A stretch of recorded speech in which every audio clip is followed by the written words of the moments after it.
La municipalité déploie les grands moyens pour éviter une propagation du virus Covid-19.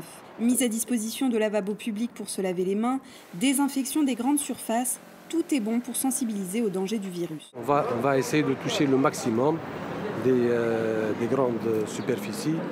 C'est important d'agir vite parce qu'il faut faire de telle sorte que le virus ne se répand pas.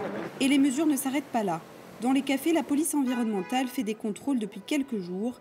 Les cafetiers doivent remplacer le verre par du plastique et intensifier le nettoyage des lieux.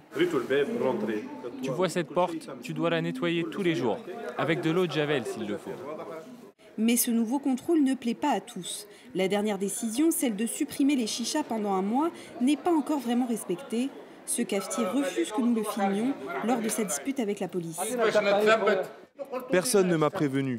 Personne n'est venu me dire que c'était pour maintenant.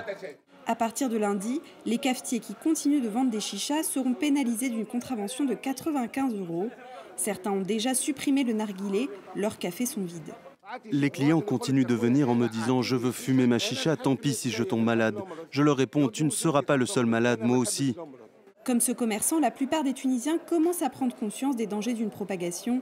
Au marché central de Tunis, l'affluence s'est réduite et le prix de l'ail a flambé, car certains clients croient encore en ce remède de grand-mère. Le ministère de la Santé est intransigeant, il faut avant tout respecter les mesures d'hygiène et d'isolement. Si on ne respecte pas ces procédures, cela va accélérer le passage de la Tunisie au stade 3 de l'épidémie. Le système médical tunisien ne dispose que de quelques centaines de lits de réanimation et une épidémie sera difficile à gérer pour un pays déjà en crise économique.